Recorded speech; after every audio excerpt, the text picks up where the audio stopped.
Good morning everyone. Welcome to Daily Learning. ଆଜି ଆମେ ଏଇ ଭିଡିଓରେ ରାଇଜ ଅଫ ବ୍ରିଟିଶ ପାୱାର ଇନ୍ ଇଣ୍ଡିଆର କିଛିଟା MCQ ଡିସ୍କସନ କରୁଛୁ। ଏଟା ହଉଛି କ୍ଲାସ ନମ୍ବର 2। ୟା ପୂର୍ବରୁ କ୍ଲାସ ନମ୍ବର 1 ଟା କରିସାରିଛି। ଯଦି ଦେଖିନାହାନ୍ତି ଯାଇକି ଦେଖିନେବେ। ଯଦି BEd 2026 ପାଇଁ ପ୍ରିପେୟାର ହଉଛନ୍ତି ତାହେଲେ ଏଇ ଭିଡିଓଟି ବହୁତ ହେଲ୍ପଫୁଲ ହବ। ଆଉ BEd ରିଲେଟେଡ ଯେତେଟା ବି ଭିଡିଓ ବନେଇ ସାରିଛି ଯାଇକି ଦେଖିନେବେ। ଚାଲନ୍ତୁ ଫାର୍ଷ୍ଟ କ୍ୱେଶ୍ଚନ କଣ ଅଛି ଦେଖିବା। ଦେଇଛି who introduced the system of dual government in Bengal. ତ ଏଇ ଡୁଆଲ ଗଭର୍ଣ୍ଣମେଣ୍ଟ କୁ କିଏ ଇଣ୍ଟ୍ରୋଡ୍ୟୁସ କରିଥିଲେ ବୋଲି ଏଠି ପଚାରୁଛି। କିଏ କରିଥିଲେ? ଅପସନ ଅଛି Lord କର୍ଣ୍ଣୱାଲିସ, Robert Clive, Warren Hastings ନା ଲର୍ଡ ୱେଲସଲି। ଏ ଠିକ ଉତ୍ତର କୋଉଟା ହବ? ନାଇଁ, ରବର୍ଟ କ୍ଲାଇଭ ହିଁ ଡୁଆଲ ଗଭର୍ଣ୍ଣମେଣ୍ଟ କୁ ଇଣ୍ଟ୍ରୋଡ୍ୟୁସ କରିଥିଲେ। ଏ ରବର୍ଟ କ୍ଲାଇଭ କୁ ଆଉ କଣ କୁହାଯାଏ? ଇଏ ହଉଛନ୍ତି ଫାଷ୍ଟ ନବୁବ ବୋଲି ବି ମଧ୍ୟ କୁହାଯାଏ। ଆଉ ହଉଛନ୍ତି କଣ ନା ରବର୍ଟ କ୍ଲାଇଭ ହଉଛନ୍ତି first governor of Bengal. Governor general ପଚାରିଲେ ନା ଯୋଉ କଣ କରିବେ? Warren Hastings governor general of Bengal ପଚାରିଲେ କିଏ କରିବେ? Warren Hastings. ଆଉ ରବର୍ଟ କ୍ଲାଇଭ ହଉଛନ୍ତି ଫାଷ୍ଟ ଗଭର୍ଣ୍ଣର ଅଫ ବେଙ୍ଗଲ। ସେମିତି ଲର୍ଡ କର୍ଣ୍ଣୱାଲିସ କଣ କରିଥିଲେ ନା permanent settlement system, sunset law, ଜମିଦାରୀ ପ୍ରଥା ଆଉ ସିଭିଲ ସର୍ଭିସ ଇଏ ସବୁ ଇଣ୍ଟ୍ରୋଡ୍ୟୁସ କରିଥିଲେ କିଏ? ଏ ଲର୍ଡ କର୍ଣ୍ଣୱାଲିସ। ଆଉ ଲର୍ଡ ୱେଲସଲି କଣ କରିଥିଲେ ନା ଏଇ ଯୋଉ ୱେଲସଲି କଣ କରିଥିଲେ? ସବସିଡାରୀ ଆଲାଏନ୍ସ କୁ ସେ ଇଣ୍ଟ୍ରୋଡ୍ୟୁସ କରିଥିଲେ। ତାହେଲେ ସେଇଠି ପଚାରିଛି ଡୁଆଲ ଗଭର୍ଣ୍ଣମେଣ୍ଟ କିଏ ଇଣ୍ଟ୍ରୋଡ୍ୟୁସ କରିଥିଲେ? ନା Robert Clive. Next question. The first Supreme Court in India was established at. ତାହେଲେ ପଚାରୁଛି ଏଇ ଯୋଉ ଆମ ଇଣ୍ଡିଆର ପ୍ରଥମ ସୁପ୍ରିମ କୋର୍ଟ ଟା କୋଉଠି ଏଷ୍ଟାବ୍ଲିଶ ହେଇଥିଲା? ଅପସନ ଅଛି ଦିଲ୍ଲୀ, ବମ୍ବେ, ମାଡ୍ରାସ ନା କୋଲକାତା। ଏ ଠିକ ଉତ୍ତର କୋଉଟା ହବ? ନାଇଁ, କୋଲକାତା। କୋଲକାତାରେ ହିଁ ଆମର ପ୍ରଥମ ସୁପ୍ରିମ କୋର୍ଟ ଟା ହେଇଥିଲା। ଯଦି ପଚାରିବ କେବେ ହେଇଥିଲା? ଏଇ 1773 ଆକ୍ଟ ଅନୁଯାୟୀ ଆମର ଫାର୍ଷ୍ଟ ସୁପ୍ରିମ କୋର୍ଟ ଟା କୋଉଠି ଥିଲା? କୋଲକାତାରେ। ନେକ୍ସଟ କ୍ୱେଶ୍ଚନ ଦେଖିବା। The first Supreme Court in India was established in which year? କେବେ ହେଇଥିଲା? ନା ଆମେ ଏବେ ଡିସ୍କସନ କଲେ 1773 ରେ ହିଁ ଆମର ପ୍ରଥମ ସୁପ୍ରିମ କୋର୍ଟ ଟା କୋଉଠି ଥିଲା? କୋଲକାତାରେ। ନେକ୍ସଟ କ୍ୱେଶ୍ଚନ ଦେଖିବା। ଦେଖି who is known as the liberator of the press? A liberator of the press ବୋଲି କାହାକୁ କୁହାଯାଏ? ଅପସନ ଅଛି ଲର୍ଡ କର୍ଣ୍ଣୱାଲିସ, ଲର୍ଡ ୱେଲସଲି, ଲର୍ଡ ମେଟକେଫ ନା ଲର୍ଡ ରିପନ। ଏ ଠିକ ଉତ୍ତର କୋଉଟା ହବ? ନାଇଁ, ଲର୍ଡ ମେଟକେଫ ହିଁ କୁହନ୍ତି କଣ ନା liberator of the press. Next question. When did the first train run in India? ତାହେଲେ ଆମ ଇଣ୍ଡିଆର ପ୍ରଥମ ଟ୍ରେନ ଟା କେବେ ଷ୍ଟାର୍ଟ ହେଇଥିଲା? ଅପସନ ଅଛି 1853, 1857, 1861, 1875। ଏ ଠିକ ଉତ୍ତର କୋଉଟା ହବ? ନାଇଁ, 1853 ରେ ହିଁ ଆମର ପ୍ରଥମ ଟ୍ରେନ ଟା ହିଁ ଚାଲିଥିଲା। କୋଉଠୁ କୋଉଠୁ ସେଠି ଚାଲିଥିଲା ଯଦି ପଚାରିବ? କୋଉଠି ଚାଲିଥିଲା? ନାଇଁ, ବମ୍ବେରୁ ଥାନେ ପର୍ଯ୍ୟନ୍ତ ଆମର ପ୍ରଥମ ଟ୍ରେନ ଟା ଚାଲିଥିଲା। କେବେ? ଏଇ 1853 ରେ। ଆଉ କେତେ କିଲୋମିଟର ଚାଲିଥିଲା? ନା 24 କିଲୋମିଟର ଚାଲିଥିଲା। ଆଉ ଏଇ ଟ୍ରେନ, ପୋଷ୍ଟ ଅଫିସ ଇଏ ସବୁ କିଏ ଇଣ୍ଟ୍ରୋଡ୍ୟୁସ କରିଥିଲେ? ଲର୍ଡ ଡେଲାହାଉସି। ଯଦି ଲର୍ଡ ଡେଲାହାଉସି କଣ କରିଥିଲେ ନା ଡକ୍ଟ୍ରିନ ଅଫ ଲ୍ୟାପ୍ସ ଆଉ ହଉଛି railway line, post office, Telegraph ଇଏ ସବୁ କିଏ କରିଥିଲେ? ନା ଏଇ ଲର୍ଡ ଡେଲାହାଉସି। ନେକ୍ସଟ କ୍ୱେଶ୍ଚନ ଦେଖି ମଙ୍ଗଲ ପାଣ୍ଡେ ୱାଜ ହ୍ୟାଙ୍ଗଡ ଅନ୍। ମଙ୍ଗଲ ପାଣ୍ଡେ ଜଣେ କଣ ଥିଲେ? ସିପାହୀ ବିଦ୍ରୋହ ଥିଲେ, ସିପାହୀ ଥିଲେ। ଆଉ ସେ କୋଉଠୁ ନା ବାରାକପୁରରେ ସେ ନେତୃତ୍ୱ ନଉଥିଲେ। ସେ ପଚାରୁଛି ତାଙ୍କୁ କେବେ ଫାଶୀ ଦିଆଗଲା? ଅପସନ ଅଛି 29 ମାର୍ଚ୍ଚ 1857, 8 ଏପ୍ରିଲ 1857 ନା 10 ମେ 1857 ନା 15 ଅଗଷ୍ଟ 1857। ଏ ଠିକ ଉତ୍ତର କୋଉଟା ହବ? ନା ଏଇ ଏପ୍ରିଲ 8 ତାରିଖରେ ହିଁ ତାଙ୍କୁ ଫାଶୀ ଦିଆଯାଇଥିଲା। ମଙ୍ଗଲ ପାଣ୍ଡେ କଣ ଥିଲେ? ଗୋଟେ ସିପାହୀ ଥିଲେ ଯିଏକି ବାରାକପୁରରେ ଥିଲେ। ଆଉ ତାଙ୍କୁ କେବେ ଫାଶୀ ଦିଆଯାଇଥିଲା? ନା 8 ଏପ୍ରିଲ 1857। ନେକ୍ସଟ କ୍ୱେଶ୍ଚନ ଦେଖି who was the leader of Gwalior during the ସିପାହୀ ମ୍ୟୁଟିନି। ଏ ଯେତେବେଳେ ସିପାହୀ ବିଦ୍ରୋହ ଚାଲିଥିଲା କେବେ ଚାଲିଥିଲା? 1857 ବେଳକୁ। କୋଉଠୁ ଆରମ୍ଭ ହେଇଥିଲା? ମେରଠରୁ। ଇଏ ରିଲେଟେଡ ପ୍ରଥମ ଭିଡିଓରେ ଆମେ ସବୁ ଡିସ୍କସନ କରିସାରିଛନ୍ତି। ସେ କହୁଛି ଏଇ ଗ୍ୱାଲିୟରର କିଏ ନେତୃତ୍ୱ ନଉଥିଲେ? ଅପସନ ଅଛି ରାଣୀ ଲକ୍ଷ୍ମୀବାଇ, ତାନ୍ତିଆ ଟୋପେ, ନାନା ସାହେବ ନା କୁଆଁର ସିଂ। ଏ ଠିକ ଉତ୍ତର କୋଉଟା ହବ? ନା ଏଇ ରାଣୀ ଲକ୍ଷ୍ମୀବାଇ କୋଉଟାରେ ନେଇଥିଲେ? ନା ଝାନ୍ସୀର ସେ ନେତୃତ୍ୱ ନେଉଥିଲେ। ନାନା ସାହେବ କୋଉଟାର? ନା କାନପୁରର ନାନା ସାହେବ। ଆଉ କୁଆଁର ସିଂ କୋଉଠି? ବିହାରର କୁଆଁର ସିଂ। ସେମିତି ଗ୍ୱାଲିୟରର କିଏ ନଉଥିଲେ? ନା ତାନ୍ତିଆ ଟୋପେ। ତାନ୍ତିଆ ଟୋପେ କଣ କରୁଥିଲେ? ନା ଯୋଉ ଗ୍ୱାଲିୟରର ନେତୃତ୍ୱ କିଏ ନଉଥିଲେ? Tantia Tope. Next question who was the leader of Lucknow during the ସିପାହୀ ମିଟୁନି। ଯେତେବେଳେ ଆମର ସିପାହୀ ବିଦ୍ରୋହ ଚାଲିଥିଲା ଲକ୍ଷ୍ନୌର କିଏ ଲିଡର ଥିଲେ ବୋଲି ଏଠି ପଚାରୁଛି। ଅପସନ ଅଛି ରାଣୀ ଲକ୍ଷ୍ମୀବାଇ, ବେଗମ ହଜରତ ମହଲ, ନାନା ସାହେବ ନା ତାନ୍ତିଆ ଟୋପେ। ଏଠିକ ଉତ୍ତର କୋଉଟା ହବ? ନାଇଁ, ବେଗମ ହଜରତ ମହଲ କଣ ଥିଲେ? ନାଇଁ, ଲକ୍ଷ୍ନୌର ନେତୃତ୍ୱ କିଏ ନଉଥିଲେ? ବେଗମ ହଜରତ ମହଲ।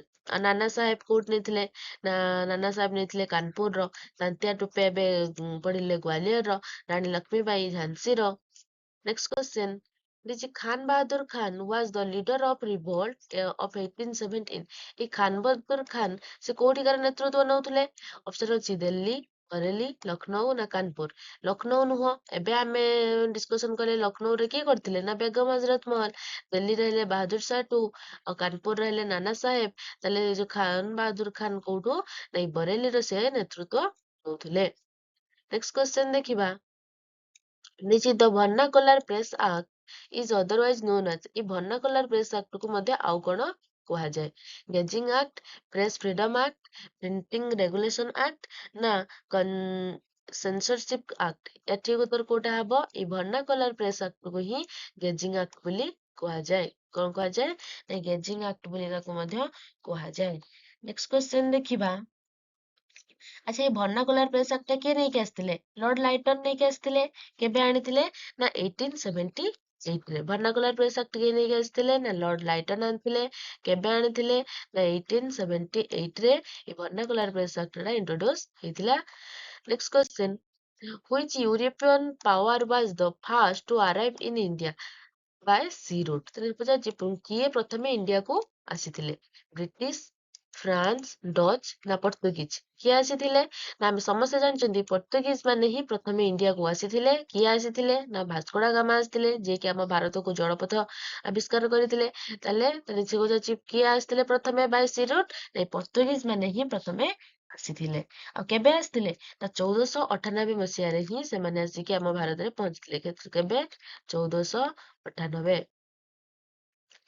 ନେକ୍ସଟ କ୍ୱେଶ୍ଚନ ଦେଖିବା। ଦେଖି who discovered the sea route in India? ତାହେଲେ କିଏ ଯୋଉ ଜଳପଥ ଆବିଷ୍କାର କରିଥିଲେ ବୋଲି ପଚାରୁଛି। ଅପସନ ତାହେଲେ ଏଇଟା କିଏ? ଆଉ କହି ତ ପଡିବ। ତାହେଲେ କିଏ କରିଥିଲେ? ନା ଏଇ ଭାସ୍କୋଡା ଗାମା ହିଁ ଆଉ କଣ କରିଥିଲେ ନା ଜଳପଥ ଆବିଷ୍କାର କରିଥିଲେ। ନେକ୍ସଟ କ୍ୱେଶ୍ଚନ ଦେଖିବା। ଦେଖି Goa was captured by the Portuguese in which year? ତାହେଲେ ଏଇ ପର୍ତ୍ତୁଗୀଜ ମାନେ ଗୋଆକୁ କେବେ ଅକ୍ତିଆର ବୋଲି କରିଥିଲେ ବୋଲି ଏଠି ପଚାରୁଛି। ଅପସନ ଅଛି 1498, 1505, 1510 ନା 1600।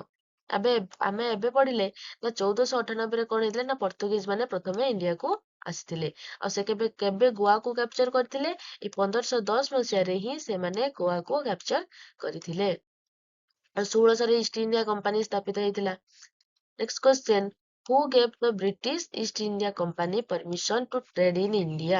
ତାହେଲେ କିଏ ଏଇ ଯୋଉ ବ୍ରିଟିଶ ଇଷ୍ଟ ଇଣ୍ଡିଆ କମ୍ପାନୀକୁ ଟ୍ରେଡ୍ କରିବା ପାଇଁ ପରମିଶନ ଦେଇଥିଲେ? ଅପସନ ଅଛି ଆକବର, ଜାହାଙ୍ଗୀର, ଶାହାଜାହାନ ନା ଔରଙ୍ଗଜେବ। ଏଠିକ ଉତ୍ତର କୋଉଟା ହବ? ଏଇ ଜାହାଙ୍ଗୀର ହିଁ କଣ କରିଥିଲେ ନା ପ୍ରଥମେ ପରମିଶନ ଦେଇଥିଲେ ଏଇ ବ୍ରିଟିଶ ମାନଙ୍କୁ ଆସିକି ଆମ ଇଣ୍ଡିଆରେ ତମେ ଟ୍ରେଡ୍ କରିପାରିବ। ତାହେଲେ ଏଠିକ ଉତ୍ତର କୋଉଟା ହବ? Jahangir. Next question. Which British officer got permission to trade from Emperor Jahangir? ତାହେଲେ ସେ ପଚାରୁଛି ଏଠି କଣ ନା ଜାହାଙ୍ଗୀର କାହାକୁ ପରମିଶନ ଦେଇଥିଲେ କି ଯାଇକି ତମେ ଟ୍ରେଡ୍ କରିପାରିବ? ଅପସନ ଅଛି କଣ ନା Robert Clive, sir Thomas Roe, Warren Hastings ନା ଲର୍ଡ ୱେଲସଲି। ଏଠି ଉତ୍ତର କୋଉଟା ହବ? ଏଇ ସାର୍ ଥମାସ ରୟ ହିଁ ତାଙ୍କୁ କଣ ହେଇଥିଲା ନା ତାଙ୍କୁ ହିଁ ପରମିଶନ ମିଳିଥିଲା କି ଯାଅ ଆଉ ତମେ ଏଠି ଟ୍ରେଡ୍ କର। କିଏ ଦେଇଥିଲେ? ଜାହାଙ୍ଗୀର ଦେଇଥିଲେ। କାହାକୁ ଦେଇଥିଲେ? ସାର୍ ଥମାସ ରୟଙ୍କୁ ଦେଇଥିଲେ। ଆଉ ରବର୍ଟ କ୍ଲାଇଭ ହଉଛନ୍ତି କିଏ? ନା ଡୁଆଲ ଗଭର୍ଣମେଣ୍ଟ ଇଣ୍ଟ୍ରୋଡ୍ୟୁସ କରିଛନ୍ତି। ଆଉ କଣ କରିଛନ୍ତି? ନା first governor of Bengal. Warren Hastings ହଉଛନ୍ତି first governor general of Bengal. Lord Wellesley subsidiary alliance. Next question. This is the East India Company established its first factory in India. এই East India କମ୍ପାନୀର ଯୋଉ ପ୍ରଥମ ଫ୍ୟାକ୍ଟ୍ରିଟା କୋଉଠି establish ହେଇଥିଲା ବୋଲି ପଚାରୁଛି।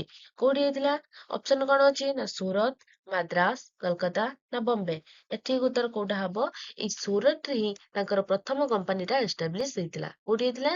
ଏଇ ସୁରତରେ। ଯଦି ପଚାରିବ କେବେ ହେଇଥିଲା?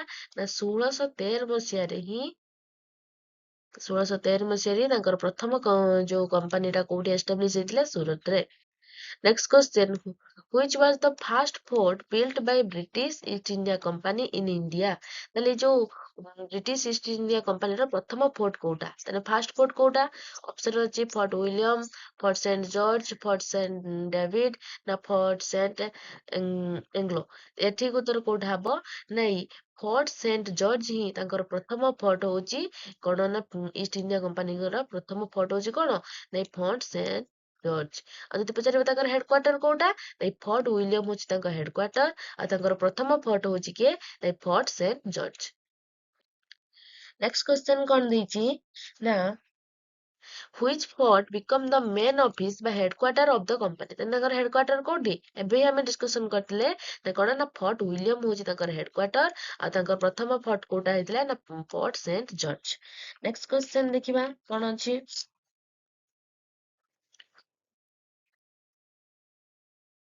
This is the Battle of Plassey was fought in which year? ଏଇ ଯୋଉ ପଲାସି ଯୁଦ୍ଧଟା କେବେ ହେଇଥିଲା ବୋଲି ପଚାରୁଛି। କେବେ ହେଇଥିଲା? ଅପସନ ଅଛି 1748, 1757, 1764 ନା 1773। ଏ ଠିକ ଉତ୍ତର କୋଉଟା ହବ? ଏଇ 1757 ମସିହାରେ ହିଁ ପଲାସି ଯୁଦ୍ଧଟା ହେଇଥିଲା। କାହା କାହା ମଧ୍ୟରେ?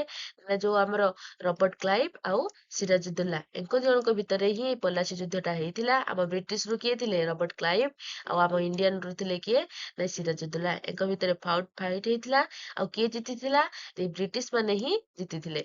ହାରିଥିଲେ କିଏ? ସିରାଜୁଦ୍ଦୌଲା। କାହିଁକି ହାରିଥିଲେ? ନା ତାଙ୍କ ସହିତ ତାଙ୍କର ଯୋଉ ଥିଲେ ଗୋଟେ ମନ୍ତ୍ରୀ ମୀର ଜାଫର ଯିଏକି ତାଙ୍କ ସହିତ ଗଦ୍ଦାରି କରିଥିଲେ ଯୋଉଥିପାଇଁ କି ସେଇ ସିରାଜୁଦ୍ଦୌଲା ଏ ବ୍ୟାଟେଲ ଟା ହାରିଥିଲେ। ୟା ନାଁ କଣ?